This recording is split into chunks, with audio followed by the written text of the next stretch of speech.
Hey there, Meg here, welcome to Moonbreaker. This is some footage I was able to record at Gamescom, so I'm just gonna talk about it so you know what playing Moonbreaker is actually like. Now first, let's take a look at the painting section. Now I always thought I wasn't gonna be very interested in the painting side of things, but then I suddenly looked at the clock and 2 hours had passed, so you can really get lost in this. As you can see, there are a ton of different units you can paint. All you have to do is make a new scheme, and then you get all these options. There are tons of different colors for you to use, and you can even mix them like you would real paint to create your own different shades of color. It takes a bit of getting used to, but it's really cool actually. It's literally like painting miniatures in real life, but digital. You also have different types of brushes you can use. For example, the airbrush, which just is a softer version of the paintbrush. You have a wash brush to wash different colors together, which gives you a really unique effect when painting along edges. And you have a stipple brush, for example, which just lets you put some dots all over, which is really nice for detailing. You can also put on decals for extra details anywhere you like. Now I know this is just a really quick overview of painting, but I really didn't have the time to spend hours on this at Gamescom, so this is just all I can show you. But trust me, it gets really fun and relaxing if you spend hours on it, and you can get some really cool results. Now let's actually look at some gameplay. Now at first I played a match against the AI. As you can see, it's 1 versus 1 and both of you have a captain. The goal of the game is to destroy the enemy's captain. Whoever does that first wins. Let's take a look at the UI. In the top right, you can see the enemy's ship assists. In the bottom right, you can see mine. We chose those at the start of the game. I went for Orbital Strike and Stasis Field, which allow me to deal 3 damage to all units in an area and stun a single unit for a turn. These recharge every round until you can use them again. At the bottom, you have your Cinder. This is the main currency of the game that replenishes every round, and up to 3 Cinder carry over to the next round. You use these to summon your units and use special abilities. As you can see, I just summoned a pretty basic unit for my first Cinder, which I'm actually really happy I have because sometimes you just can't do anything in the first round. You can then move the units and attack with them if they're a ranged unit. In this case, mine isn't. I didn't realize that early enough, so I kind of wasted my 3 Cinder and I should have probably carried them over to the next round. The AI has a ranged unit, which is going to not end up being good for my melee unit. As you can see, when attacking, there's a certain number popping up over your target's head. This is the probability of you hitting them, called accuracy. This gets lower the further you're away and if you shoot over objects or through objects. So that's a bit of RNG in this game, where you just maybe don't hit anything. Each captain has a unique set of abilities. For example, mine has an ability where I can reduce the cost of my other units by 1.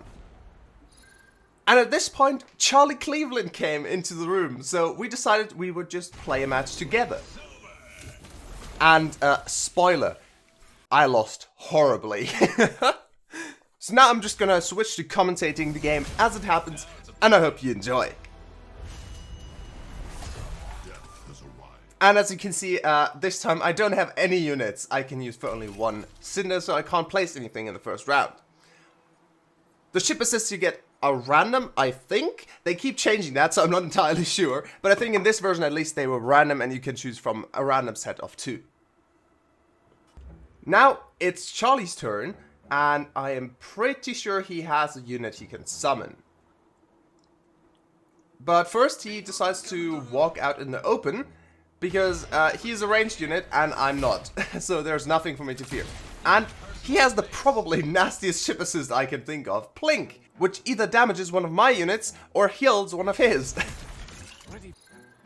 And yeah, this time I managed to summon Maximus and move my captain. As you can see, each unit also has unique abilities. For example, Maximus gets rapid fire, which means he fires twice every round. And there we see the beautiful RNG in action. He just missed, and that sometimes just happens. He also placed down a mine, so I just can't get close from that side anymore unless I want to take 3 damage.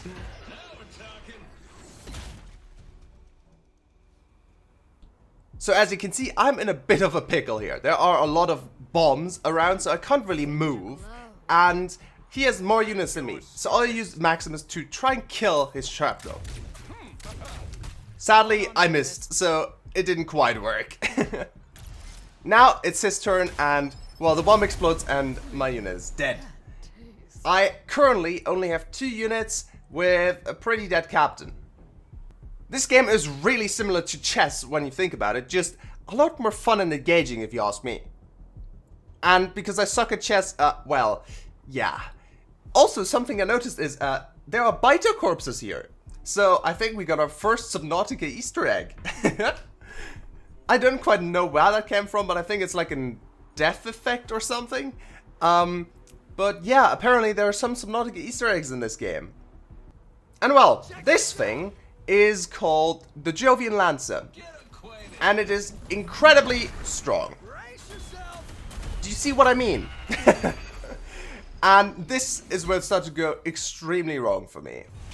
I just wanted to basically only kill 1 unit of his at least, which I managed to do, but that ended up losing. So I go on a full-on suicide mission with my captain, trying to get to that unit in the back. I get a jailbreak, which isn't really useful for me because I don't have enough Cinder at the moment, so I just have to end my turn now. But first, I of course add a shield to my captain so I don't die quite as quickly.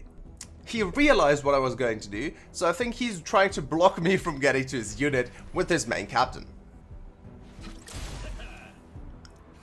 And of course, dragging me away from the unit. Back with the extremely strong attack from the Jovian Lancer, and healing his unit with Plink. Like I said, that ship assist is kinda strong. Now, Jailbreak's special ability is to lock units in place, and thankfully I can summon him right in the back there. So now he can't run away. All I have to do now is somehow get close and damage the unit. I reinforce again, and it's his turn.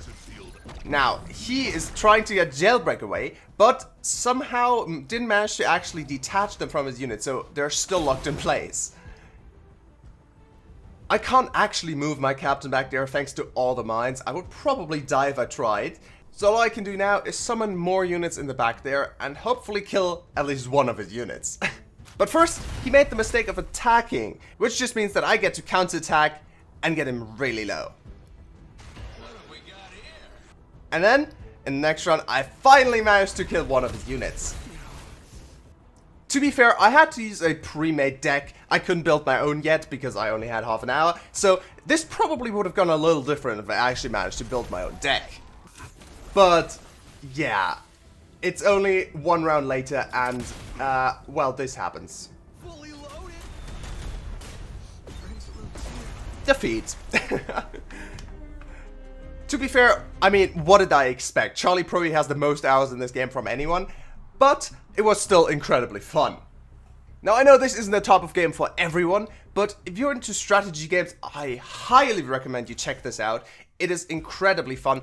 And if you're into miniature games anyways, of course, you can definitely enjoy the painting feature. But yeah, that's it again. If you would like to see the entire unedited gameplay of me versus Charlie, I'll upload that and put a link in the top right and in the description. I really hope you guys enjoyed it, and I'll see you next time. Goodbye!